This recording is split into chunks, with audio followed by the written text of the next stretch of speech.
তোমরা যারা জাতীয় বিশ্ববিদ্যালয়ে ডিগ্রি ভর্তি 2026-এ আবেদন করবে, তোমাদের আবেদনে A to Z সকল তথ্য জানিয়ে দেব। কারণ যে বিষয়গুলো এবার অনেক পরিবর্তন হয়েছে, তোমরা যদি না জানো তোমরা নিজেরাই ভুল করবে। তাই A to Z তোমরা যারা ডিগ্রিতে আবেদন করবে তোমাদের জন্য এই ভিডিওটা খুবই জরুরি। তাই সম্পূর্ণ বিষয়টা তোমার অবশ্যই জেনে নাও। দেখো, তোমাদের সার্কুলার তো প্রকাশ হয়ে গেছে, বহু প্রতীক্ষিত সার্কুলারটা। তোমাদেরকে আগে জানিয়েছিলাম যে তোমাদেরকে কিন্তু আগস্টের মাঝামাঝিতে প্রকাশ করবে। দেখো, প্রকাশ করেও দিয়েছে তোমাদের সার্কুলারটা।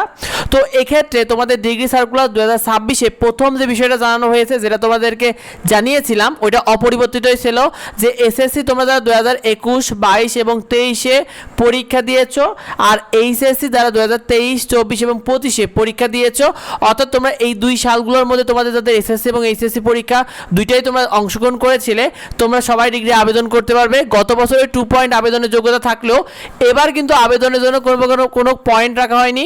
অর্থাৎ তোমরা শুধুমাত্র যারা পাস করেছিলে তারা সবাই আবেদন করতে পারবে। এবার কোনো পয়েন্টে কোনো সীমানা রাখা হয়নি, সব বিভাগ থেকে তোমরা যে কোনো পয়েন্ট নিয়ে আবেদন করতে পারবে শিক্ষার্থীরা এবার। তো এক্ষেত্রে তোমাদেরকে জানিয়ে দিই, তোমাদের ডিগ্রি সার্কুলারটা 2026-এ কবে পর্যন্ত তোমাদের এই আবেদনগুলো চলবে। তোমাদের ডিগ্রি ভর্তি আবেদন শুরু হয়েছে কিন্তু 16 আগস্ট, অর্থাৎ 16 আগস্ট থেকে তোমরা আবেদনটা করতে পারছো এবং ডিগ্রি আবেদনটা শেষ হচ্ছে 15 সেপ্টেম্বর। 1 মাস সময় দিয়েছে আবেদনের। সুতরাং চিন্তা ভাবনা করে তুমি তোমার যে কলেজটা পছন্দের সেই কলেজে চয়েস দিতে পারো। আর কলেজ চয়েসটা কিভাবে করবে, তোমাদের কিভাবে চয়েস দিবে, A to Z ভিডিও পেতে অবশ্যই আমাদের এডুবং ইউটিউব চ্যানেলকে সাবস্ক্রাইব করে রেখো শিক্ষার্থীরা। আর তোমাদের ডিগ্রি আবেদন 2026-এ এবার আবেদনের ফিজে 350 থেকে 400 টাকা, যেটা গত বছরগুলোতে ছিল, এবার কিন্তু এটা রাখা হয়নি। আবেদনের ফিটা কিছুটা বাড়িয়েছে, বলা যায় অনেকটাই বাড়ানো হয়েছে। 1000 টাকা তোমাদের এবার আবেদনের ফি করা হয়েছে।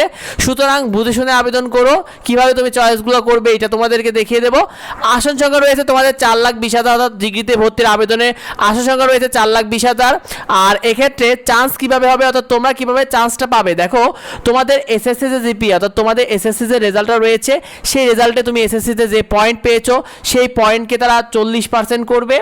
আর এইচএসসি যে জিপিএ সেই রেজাল্টকে তোমাদের তারা 60% করবে।